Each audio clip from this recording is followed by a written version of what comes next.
మంగళగౌరి వ్రతం గురించి పార్వతికి పరమేశ్వరుడు, ద్రౌపదికి శ్రీకృష్ణుడు వివరించినట్లు పురాణాల ద్వారా తెలుస్తున్నది.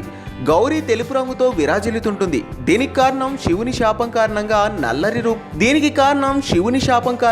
నల్లరి రూపం దాల్చిన పార్వతిపై బ్రహ్మ జాలిపడి ఆమె నుండి నలుపును తొలగించి ఆ నలుపు రంగు కాంతితో కాళిని సృష్టించినట్లు, నలుపు రంగు తొలగించుకొని తెలుపు రంగు పొందిన పార్వతి గౌరీగా అవతారం పొందినట్లు ఐతిహ్యం. కొత్తగా వివాహమైన వధువులు వివాహం కాగానే తొలిసారిగా వచ్చిన శ్రావణ మాసంలో తొలి మంగళవారం నాడు మంగళగౌరి వ్రతాన్ని ప్రారంభిస్తారు.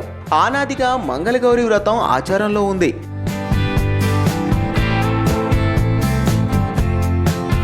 శ్రావణ మాసంలో మంగళవారాల రోజుల్లో ఈ వ్రతాన్ని ఆచరిస్తారు.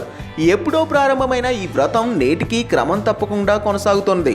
గౌరీ అంటే తెలుపు వర్ణం, మహా అంటే హెచ్చు. దీనితో మహాగౌరి అనగా హెచ్చు తెలుపు రంగుతో ప్రకాశిస్తున్న దేవత. గౌరీ పార్వతి యొక్క మరో రూపం. మంగళగౌరి సకల శుభాలను ఇచ్చి ఆదుకునే దేవతగా పేరొందింది. కొత్తగా పెళ్ళైన అమ్మాయిలు సౌభాగ్యాన్ని, చక్కటి సంతానాన్ని, భర్త ఆయురారోగ్యాల్ని కోరుతూ మంగళగౌరి వ్రతం ఆచరిస్తారు. ఈ వ్రతాన్ని 5 సంవత్సరాల పాటు ఏటా శ్రావణ మాసంలో మంగళవారాల నాడు మంగళగౌరి వ్రతాన్ని జరుపుతారు.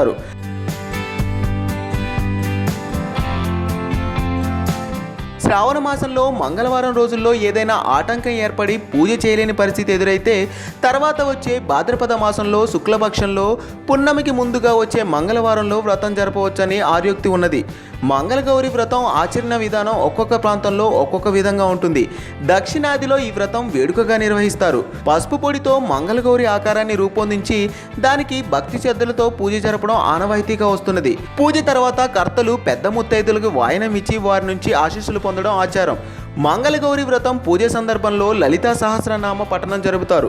మంగళగౌరి పూజ సందర్భంగా పూజ జరిపే ముత్తైదువులు పఠించే గౌరీ అష్టోత్తర శతనామాలతో పార్వతి, శ్యామల, మహాగౌరి, సరస్వతి, దేవి, మహామాయ, శ్రీచక్రవాహిని, త్రిపుర, కళ్యాణి ముఖ్యమైనవి.